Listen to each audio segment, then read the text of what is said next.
Põe dentro de você isso, ó. Mateus 24, 35. Os céus e a terra passarão, mas as minhas palavras não hão de passar. É o que eu estava falando. Tem pessoas que elas não pararam para perceber. Oh, irmão, mas não tem uma palavra que Deus declare que ela não vai acontecer.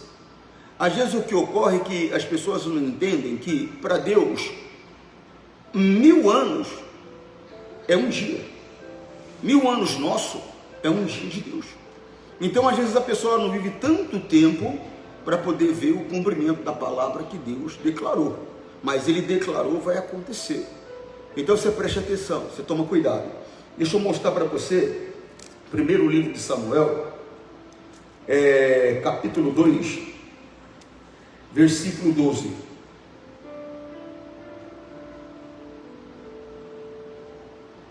Preste atenção.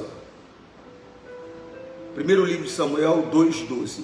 E eram os filhos de Eli, filhos de Belial, e não conheciam mas preste atenção nisso, entenda bem, eu vou falar sobre o que, pastor? O senhor vai falar sobre o que? Eu vou falar sobre omissão, a maldição que a omissão traz sobre a vida das pessoas.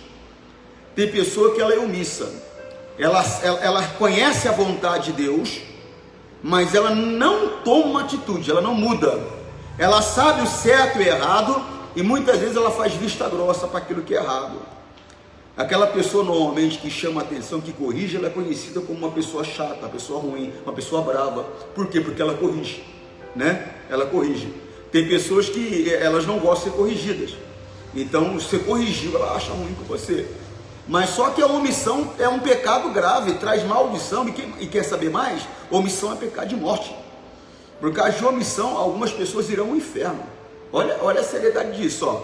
E eram, porém, os filhos de Eli, filhos de Belial, e não conheciam o Senhor, mas eles estavam na posição de sacerdote. Presta atenção nisso. Eles estavam na posição de sacerdote. Versículo seguinte: porquanto o costume daqueles sacerdotes, eles estavam na posição de sacerdote. Portanto, o costume daqueles sacerdotes com o povo era que, oferecendo alguém algum sacrifício, vinha o moço do sacerdote, estando se cozendo a carne, com um garfo de 3 dentes em sua mão.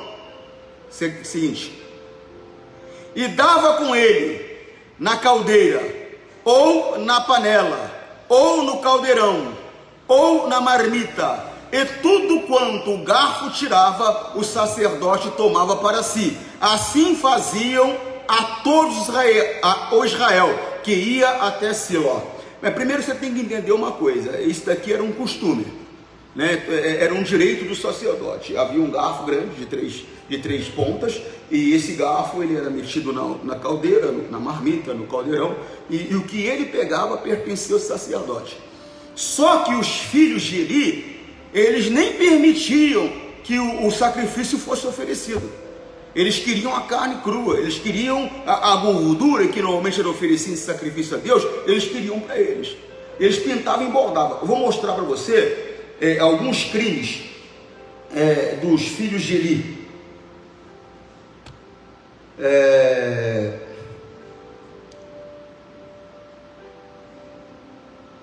Deixa eu pegar aqui na Bíblia aqui para mim, porque está meio confusa ali a marcação que me deram. Vamos lá. Samuel capítulo 4.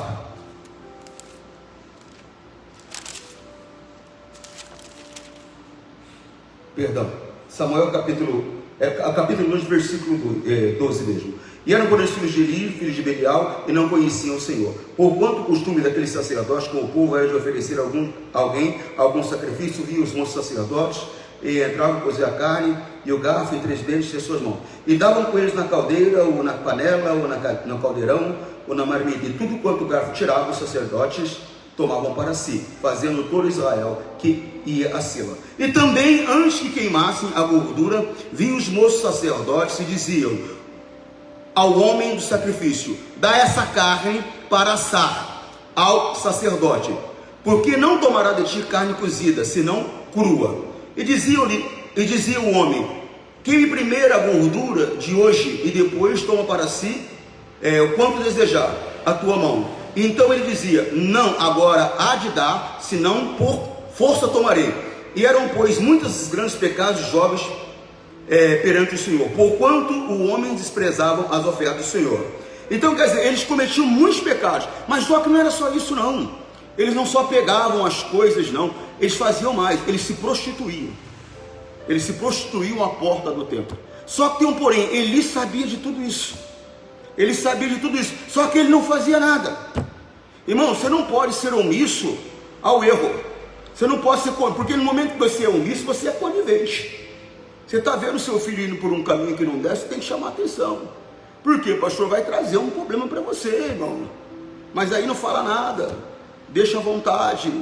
É a mesma coisa. Sua filha indo por um caminho que não deve, você não fala nada. Você sabe o que está acontecendo, você percebe o que está acontecendo. E às vezes Deus até mostra o que está acontecendo, mas você não faz nada. E você vê que eles estavam numa posição privilegiada, eles estavam na posição de sacerdotes. Mas o problema maior não era eles. Por quê, pastor? Porque o compromisso que Deus tinha era com Eli. A responsabilidade do templo era de Eli. A responsabilidade de deixar as coisas em ordem era de Eli. A responsabilidade da tua casa, meu irmão, é sua. A responsabilidade da sua casa não é da sua mulher. Desculpe, irmãs. A mulher sabe edificar o lar, mas o cabeça do lar é o marido. Ele é responsável em alimentar o lar e ele é responsável em manter a ordem, a educação. Ele é responsável em orientar os filhos no caminho correto. Mas normalmente isso não acontece. A pessoa acaba se omitindo. Não, tua mãe resolve. Você está saindo da tua posição. A posição de interceder, a posição de clamar, ou seja, a posição de sacerdote é sua. É você, meu irmão, que tem que chegar e prover a tua casa financeira e materialmente, mas você que tem que prover com a palavra também. Você tem que prover com a orientação que vem de Deus também. Você compreende? Eles cometiam muitos pecados. E eram, pois, muito grandes os pecados desses jovens perante o Senhor, porquanto os homens desprezavam a oferta do Senhor. Irmão, é muito sério. Talvez as pessoas não se importam muito com oferta, mas só que o Senhor Deus se importa. E nós temos que prestar atenção com o que nós oferecemos e como nós oferecemos. Nós temos que levar um pouco mais a sério isso daí. Deixa eu mostrar para você aqui, do 27 ao 34, quando o Senhor Deus manda avisar Eli. E veio um homem de Deus, não fala o nome dele. Não fala, pastor, não fala. Se você procurar na Bíblia, você não vai ver que não fala o nome desse homem de Deus. Tem pessoas que fazem um trabalho fantástico para Deus e o nome dela não é conhecido. Não fica preocupado em ficar conhecido, não. Se preocupe em fazer um trabalho importante para Deus. Porque no momento que você fez o que Deus mandou, não importa o que seja, um recado que Deus mandou você levar, você vai ser recompensado. Ou se Deus mandou você ter um ministério internacional, onde você vai chegar em todo lugar do mundo, você vai chegar ao presidente dos Estados Unidos, você vai chegar ao presidente da França, você vai chegar ao presidente de qualquer outro país, vai chegar às pessoas mais humildes, mais pobres, não importa, não importa, o importante é fazer o que Deus manda. Põe isso dentro de você, E veio um homem de Deus a Eli, dizendo-lhe: assim diz o Senhor, não me manifestei, na verdade, à casa de teu pai, estando os israelitas ainda no Egito, na casa de Faraó? Quer dizer, presta atenção, Eli, olha o tamanho da tua ingratidão. Vocês estavam lá no Egito, vocês estavam presos. Naquela época eu fui lá, eu me manifestei à casa do teu pai. Ou seja, eu fui lá para abençoar a tua casa. Versículo seguinte: e eu o escolhi dentre todas as tribos de Israel para sacerdote, para oferecer sobre o meu altar, para acender o incenso, para trazer a oferta perante mim. E dei à casa de teu pai todas as ofertas queimadas dos filhos de Israel. Quer dizer, eu te escolhi e ainda te dei muitas recompensas. Eu não só te escolhi, mas eu te dei muitas recompensas por você estar perante mim, oferecendo sacrifícios, queimando sacrifícios. E aí Deus discorreu aí uma lista de coisas. Versículo seguinte: por que dais coisas contra os sacrifícios e contra a minha oferta de manjares, que ordenei a minha morada? Honra aos teus filhos mais do que... Aí que é o problema. Aí que é o problema. Lembra os mandamentos? Lembra que foi perguntado a Jesus quais são os maiores mandamentos? Jesus veio de cara e falou que tinham dois. Ele falou: amarás ao Senhor teu Deus acima de todas. Irmão, eu não posso honrar a minha mulher, o meu filho, o meu pai, a minha mãe, o meu pastor, o meu líder, a minha autoridade. Eu não posso honrar mais do que a Deus. E quando é que eu honro mais do que a Deus, pastor? É quando eu desrespeito a palavra de Deus para favorecer alguém, para favorecer o meu marido, para favorecer minha esposa, para favorecer o meu filho, para favorecer o meu pastor, para favorecer a minha mãe. Ou seja, Deus, ele tem que estar acima de tudo. Eu sou o seu pastor, mas se eu falar alguma coisa para você fora da palavra de Deus, você não pode pegar. Não posso, pastor, não. Foi o pastor Antônio Júnior que falou, mas é fora da palavra de Deus. E aí, então joga fora. Por quê? Porque Deus é maior. Eu não sei se você viu uma postagem minha hoje.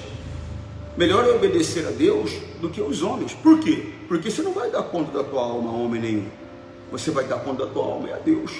Então é Ele que você tem que respeitar. Obviamente, quando eu respeito a Deus, eu respeito a minha autoridade. Eu comentava com a minha esposa hoje uma palavra que mexeu comigo alguns anos atrás, algum tempo atrás, vamos dizer assim. Eu não vou falar precisar anos, não, porque às vezes passa o tempo, a gente nem percebe. Um tempo atrás, que foi uma palavra que eu vi em Atos, quando o apóstolo Paulo estava diante do sumo sacerdote. Só que ele nem sabia que ele estava diante do sumo sacerdote. Ele olhou, ele viu uma bancada na frente dele, ele viu que havia um grupo de fariseus e havia um grupo de saduceus, né? O apóstolo Paulo, ele estava sendo preso por declarar a ressurreição de Jesus, que Jesus havia morrido e ele havia ressuscitado. Os fariseus, eles acreditavam na ressurreição. Os saduceus não, eles não acreditavam na ressurreição. Então o que acontece? Aí de repente uma pessoa que ele conhecia, mas só que ele não sabia que era o grande sacerdote, que ele conhecia e sabia que era fariseu, quando ele fala da ressurreição de Jesus, ele manda um dos soldados que estavam perto de Paulo dar um tapa na boca de Paulo. E o Paulo vem e fala: seu parede branca, né? Paulo está falando: você é uma pessoa sem personalidade, porque você é fariseu, você sempre acreditou na ressurreição, agora você está se deixando levar pela situação, você está se deixando levar pelos outros, quer dizer, você é uma pessoa sem personalidade. Aí alguém fala assim: não fale assim com o grande sacerdote. Olha lá. Mas o sumo sacerdote Ananias mandou que estavam junto dele que o ferissem na boca, mandou descer um tapa na boca dele. Versículo seguinte, isso está em Atos 23, agora é o 3. Então Paulo lhe disse: Deus te feriria perante parede branqueada. Tu estás aqui assentado para julgar-me conforme a lei, contra a lei, e me manda ferir a boca, quer dizer, manda me bater. Você está aqui para me julgar, para fazer que se cumpra a lei, você faz algo que não se deve fazer. Versículo seguinte: e os que ali estavam disseram: injúrias o sumo sacerdote de Deus? Põe na linguagem de hoje para mim, irmão. O homem que estava ao pé de Paulo perguntaram: você está insultando o grande sacerdote, o servo de Deus? Versículo seguinte, Paulo respondeu: meus irmãos, olha só, eu não sabia que ele é o grande. Ele não sabia, pois as escrituras sagradas dizem: não falem mal de nenhuma das autoridades do seu. Irmão, isso é um pecado grave. Isso é um pecado grave. Você não pode falar mal de pastor nenhum. Você não pode falar mal do teu pai é autoridade, é um governo na tua casa onde teu pai é autoridade. Mas pastor, meu pai é um beberrão, meu pai é um pedófilo, pai. Pastor, meu pai, irmão, ele pode ser o que for. a pessoa da pior qualidade, ele ainda é uma autoridade governamental sobre a tua casa e você não pode falar contra ele. Você que está compreendendo o que eu estou te dizendo? Eu estava conversando com a minha esposa, então, mesmo que a pessoa esteja errada, eu não vou falar contra ela, mas eu não vou fazer aquilo de errado que ela está me falando. Falar contra ela eu não posso, mas eu não posso fazer o que é errado. Por quê, pastor? Porque é melhor obedecer a Deus do que aos homens. Eu tenho que aprender a obedecer a Deus. Eu não posso deixar de obedecer a Deus. Você compreendeu? Sim ou não? Diga graças a Deus. Volta lá onde nós estávamos. Na linguagem de hoje, tá, irmão? Por favor. Isso. Paramos no 29. Vamos ler do 27 de novo? Na linguagem de hoje fica melhor. Então o profeta procurou a Eli e deu esta mensagem de Deus, o Senhor: eu me revelei ao seu antepassado Arão, quando ele e a sua família eram escravos no Egito. Versículo seguinte: você sabe que eu escolhi entre todas as tribos de Israel para serem meus sacerdotes, servirem no altar queimando incenso e usarem o manto sacerdotal na minha presença, e dei a eles direito de ficarem com uma parte dos sacrifícios queimados no altar. Versículo seguinte: por que é que vocês olham com tanta ganância para o sacrifício e ofertas que eu ordenei que me fossem feitas?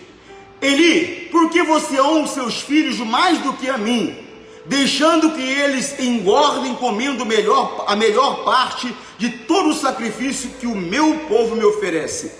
Versículo seguinte: eu, o Senhor, o Deus de Israel, prometi no passado que a sua família e os seus descendentes me serviriam para sempre como sacerdotes, mas agora eu digo que isso não vai continuar, pois respeitarei o que me respeitarem, mas desprezarei os que me desprezarem. Cuidado com isso, hein? Com o que, pastor? Irmão, tem gente que acha que hoje não tem juízo.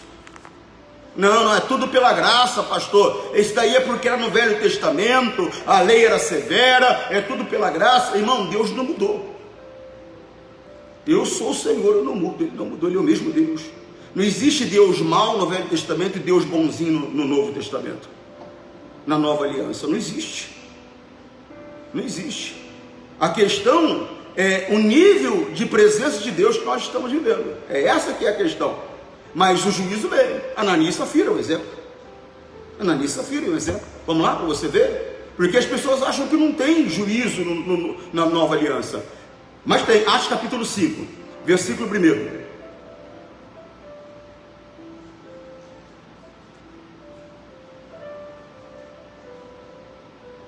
Mais um homem chamado Ananias, casado com uma mulher que se chamava Safira, vendeu Então, por quê? Presta atenção, era um costume que estava acontecendo naquela época, por causa da perseguição que a igreja estava obtendo, estava tendo uma perseguição muito grande sobre a igreja.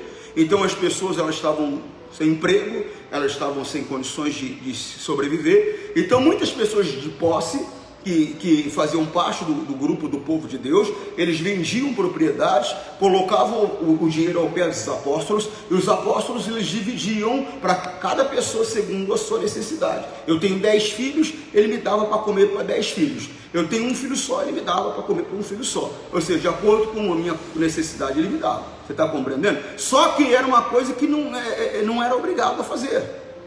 Não era obrigado a fazer. Mas no momento que a pessoa se comprometesse a fazer, ela tinha que fazer conforme as regras. Você compreende? Sim ou não? Não era obrigado, era facultativo. Ninguém tinha que chegar lá, faz parte do grupo agora. O que você tem? Eu tenho uma fazenda, vende e traz. Nada disso.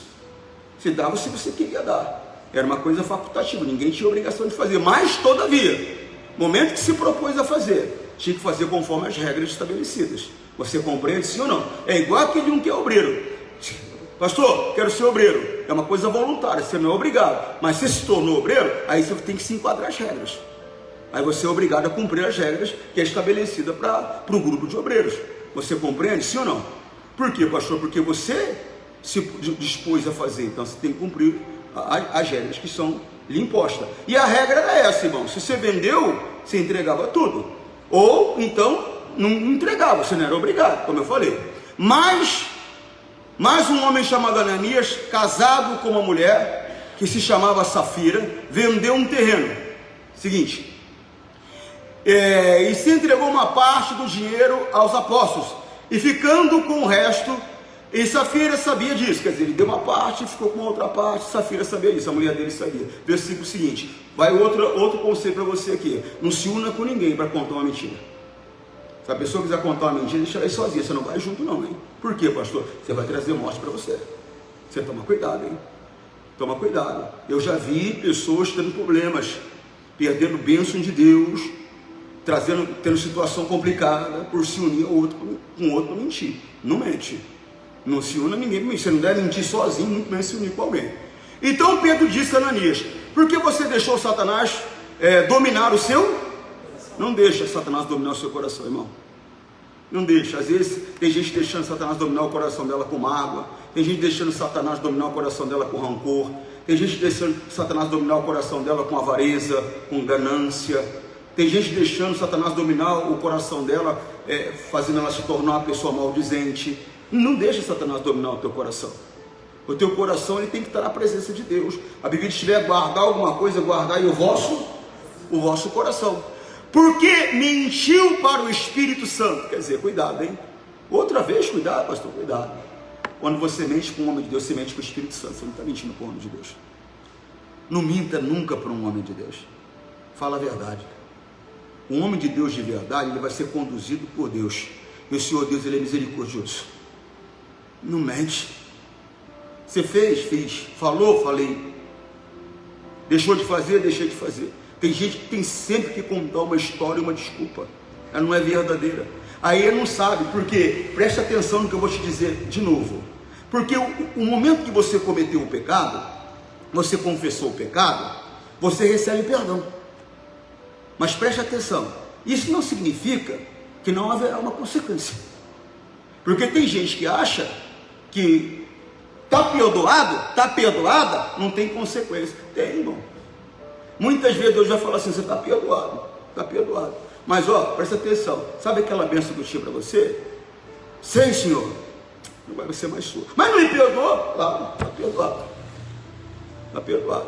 Para o inferno você não vai por causa disso. Mas o que eu tinha para você, você não vai ter. Quantos pregadores poderiam estar numa posição muito grande hoje, nem auxiliando direito estão? Por quê? Porque um dia desprezou a palavra de Deus por um prazer. Por um prazer, para fazer aquilo que sabia que Deus diz para não fazer. Não é aquele negócio de fazer sem saber, porque mesmo sem saber, eu expliquei esses dias para você. A lei está em vigência, eu conhecendo ou não conhecendo, eu vou sofrer as penalidades da lei. Ah, mas eu não sabia. Você não sabia, mas essa é a lei. Você está compreendendo, sim ou não? Então não tem jeito. Agora, irmão, a pessoa sabia. Ela sabia, mas, desculpe a minha expressão, você que está em casa também, desculpe, mas a pessoa olhou e falou: e se dane Deus. Não claramente, não verbalmente, mas com um comportamento. Aí se deitou com um homem casado, se deitou com uma mulher casada, traiu o marido, traiu a esposa, se prostituiu, mentiu, trapaceou, enganou. Você está compreendendo? Sabendo que Deus não queria que fizesse. Sabendo que Deus diz para não fazer, mas se dane Deus, eu vou fazer o que eu tenho vontade de fazer. Porque na verdade, quando a pessoa ela comete um pecado como esse, ela não comete por outra razão, não sei porque ela quis. Porque ela quis. Porque se ela tivesse entendimento, ela não cometeria. Perde muito. E aí fica perguntando: mas Deus, mas o Senhor não me perdoou? Perdoei. Mas é aquele negócio, né? Perdoei, mas tem uma consequência aí. Lembra de Davi? Quando ele resolveu se deitar com Betseba? Irmão, ele não recebeu o perdão de Deus? Recebeu. Mas teve consequência. A criança morreu. Aquelas pessoas que ele usou, porque ele usou o inimigo para matar o marido da mulher. Aquelas pessoas que ele usou, guerreava contra ele constantemente, a espada deles não cessava contra Davi. Houve espada contra Davi dentro da casa dele. Os filhos tentaram tomar o reino dele. Teve Absalão então, meu Deus do céu, ele mandou armar uma tenda num terraço e violentou 10 mulheres de Davi publicamente, para mostrar que a rebelião dele não tinha mais como voltar atrás. Ou seja, que não tinha mais arrependimento da rebelião dele. Olha que coisa séria. Tudo isso é consequência. É consequência de Davi olhar uma mulher que não era dele, que ele podia ter quantas mulheres ele quisesse, mas ele não podia ter uma mulher casada. Olhou uma mulher que não era dele, possuiu a mulher e ainda mandou matar o marido da mulher. Coisa séria. Mas perdoou. Por quê? Porque pela lei ele deveria morrer. Pelas próprias palavras dele, ele sentenciou ele à morte. Quando o profeta contou para ele a história, ele olhou e falou: esse homem é digno de morte. Ele falou: Davi, mas só que esse homem é você. Ele sentenciou ele à morte, porque era absurdo o que ele fez. Mas é aquele negócio, irmãos, nós temos uma facilidade muito grande de olhar o erro dos outros, muito grande, mas o nosso, que dificuldade. A Bíblia diz: você vê o cisco que está no olho do teu irmão, mas não enxerga a trava que está no teu. Quer dizer, tem um erro muito maior na tua vida, mas você consegue ver o erro lá na vida dos outros, tão longe, ó, um cisco, mas na tua, na nossa, a gente não consegue ver. Irmão, é coisa muito séria. Então o pecado, ele tem o perdão, mas só que, irmão, vem juízo, viu? Não entra nessa de achar que não. Ah, não, isso é no Velho Testamento com Davi, pastor. E aqui, nós estamos no Velho Testamento aqui? Eu estou falando isso porque tem gente que tem esse negócio de Velho e Novo Testamento como se Deus fosse dois. Deus é um só, eu sou o Senhor, eu não mudo. Olha aqui, ó. Então Pedro disse a Ananias: por que você deixou Satanás dominar o seu coração? Por que mentiu para o Espírito Santo? Por que você ficou com uma parte do dinheiro e recebendo pela venda daquele terreno? Versículo seguinte: antes de você vendê-lo, ele era seu. E depois de vender, o dinheiro também era seu. Então, por que resolveu fazer isso? Você não mentiu para seres humanos, você mentiu. Então o problema não era dar o dinheiro, não. O problema não era isso. O terreno era dele. Ele vendeu, o dinheiro era dele. Mas foi o engano que ele veio. Ele veio com um engano. Ele chegou, vamos supor que o terreno foi vendido por 10 mil. Ele chegou com 3 e falou: o negócio é o seguinte, vendi por 3 mil. Foi por isso que eu vendi, tá? Por isso eu estou dando tudo. Para que a mentira? Para que o engano? O problema foi o engano. Ele falou: você não precisava dar, o dinheiro era teu, o terreno era teu, você não precisava ter vendido. O problema é você vem com esse engano aqui, você vem com esse Satanás aqui. A coisa foi séria. Versículo seguinte, 5. Assim que ouviu isso, Ananias caiu. Executou-se o juízo sobre ele, não? Sim ou não? Executou. Irmão, tem pessoas que fisicamente ela não morreu, mas ela se afastou de Deus de um jeito, que hoje ela não consegue voltar mais e não vai voltar mais. Ela está morta e vai permanecer morta eternamente. Cumpriu-se um juízo sobre ela. Quando o povo de Deus, quando Moisés estava no monte, lembra que Moisés ficou 40 dias no monte? Lembra? Sim ou não? Lembra o que o povo fez? Moisés demorou os olhos deles. Eles falaram: para, o negócio é o seguinte, faz um Deus aí para a gente seguir. Esse vai ser o Deus que nos tirou do Egito. E a Bíblia diz então o que eles fizeram: cataram pendentes de ouro, cataram correntes, cataram pulseira, né? Brinco e tudo mais, derreteram, fizeram um bezerro e disseram: esse é o Deus que nos tirou do Egito. E começaram a se prostituir, e foram se prostituindo. Moisés diante de Deus. Aí Deus fala: Moisés, aquele teu povo pecou contra mim. Vou fazer o seguinte, Moisés, eu vou matar todo mundo e vou fazer de você uma nova geração, uma nova descendência, um novo povo, com DNA de fidelidade, vamos dizer dessa maneira. Combinado assim? Moisés falou: não, senhor, por favor, não faz isso não. O senhor não pode fazer uma coisa dessa. Como é que faz? Vão dizer que o senhor tirou o povo do Egito e não teve capacidade de conduzir esse povo no deserto. O que vai ser o teu grande nome? Não faz isso não.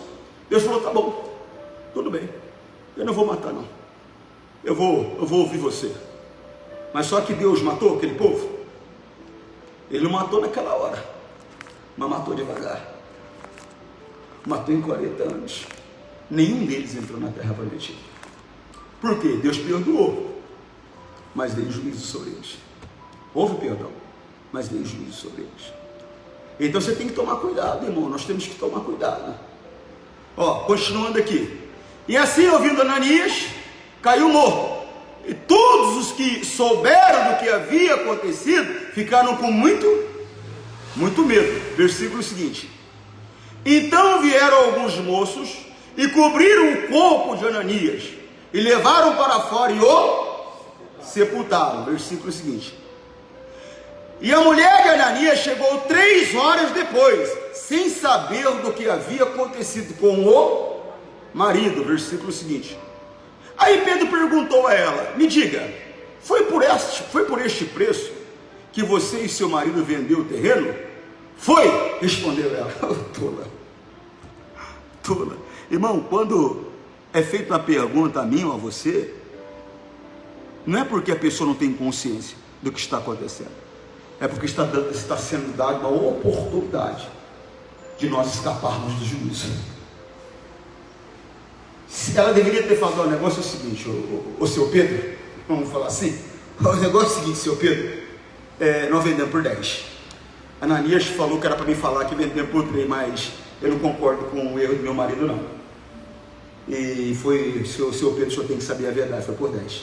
Irmão, na mesma hora, Pedro iria abençoar ela. Por quê? Por causa da verdade. Aquele que fala a verdade manifesta a justiça de Deus. No momento que você fica na verdade, a morte não vai te alcançar. No momento que você fica na verdade, a bênção de Deus se manifesta sobre você. Você compreendeu o que eu estou falando? Sim ou não? Irmão, muito sério. E a mulher se uniu com ele para mentir. Presta atenção nisso aqui, versículo 9. Então Pedro disse: por que você e o seu marido resolveram pôr à prova? Irmão, não coloca, irmão. O Espírito Santo do Senhor, não coloca. Irmão, nós estamos numa era que talvez você não entenda. Nós estamos na era do Espírito Santo. Se você não tem o Espírito Santo, eu te falei, você não tem nada. Ele é o passaporte para a entrada no reino dos céus, para a salvação eterna. Ele é a garantia, a Bíblia diz, das promessas que Deus nos fez. Quem não tem o Espírito Santo tem que buscar e tem que ter. Eu fico sem entender. Às vezes você vai orar com uma pessoa, um poder de Deus grande, todo mundo falando em línguas, você coloca a mão sobre a pessoa, o que tem que acontecer? Ela tem que falar mais em línguas ainda. Aí eu fico vendo a pessoa falar aleluia, aleluia, aleluia, aleluia, coloca um pico atrás da orelha da gente, porque não é normal. Não é normal.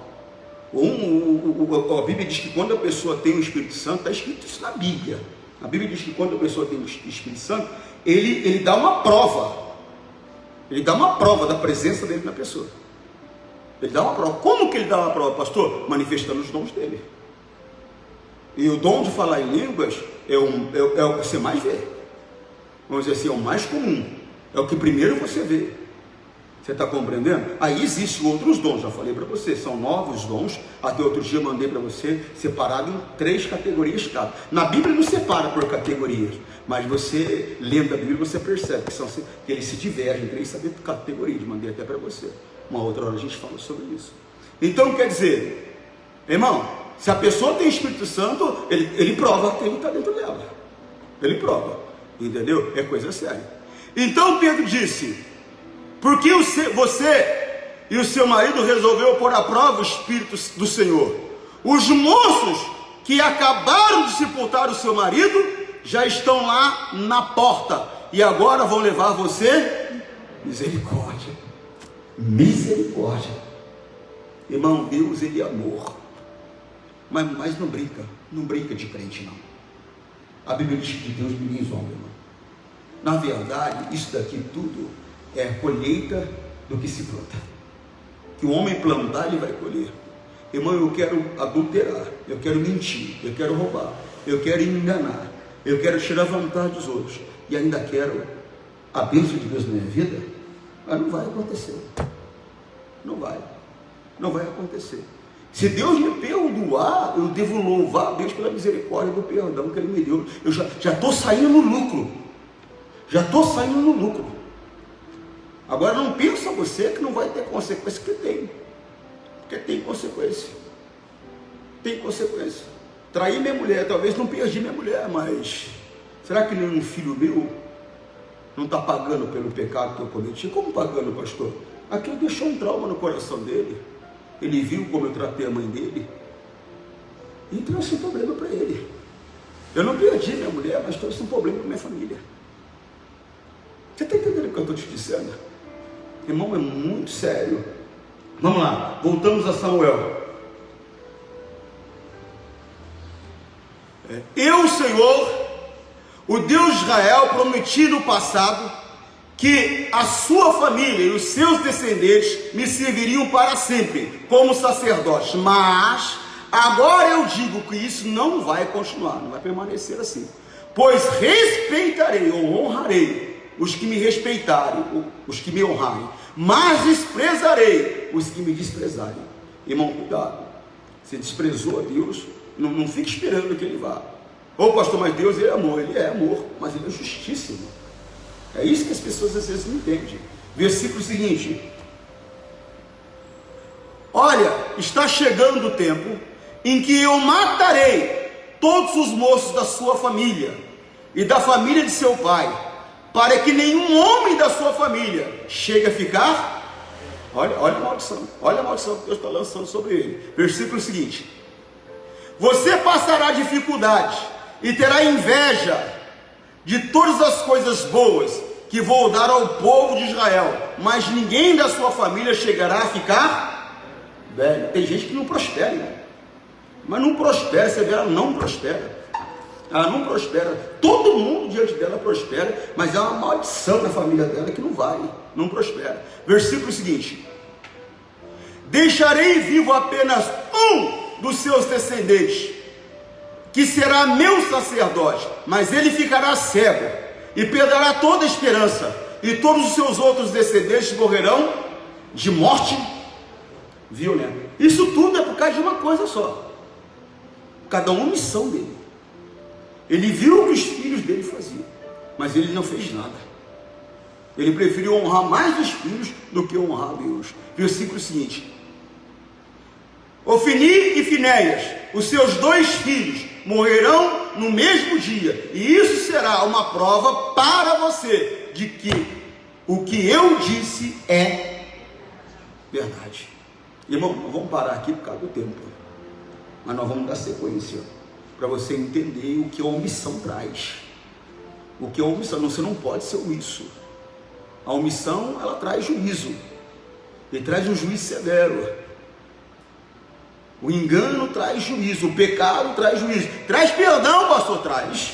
Se confessar, perdoa. Pode ter certeza que o perdão vai chegar. Mas tem consequência, irmão. E sempre tem. Toma cuidado. Amém, Jesus? Que Deus possa falar mais no seu coração. E você também. Fique ligado esses dias aí que nós vamos falar sobre a segunda parte dessa questão aqui, muito séria, que é a omissão. A omissão, ela traz uma condenação sobre a vida da pessoa que ela não tem nem ideia. É algo muito sério. Forte abraço. Deus te abençoe.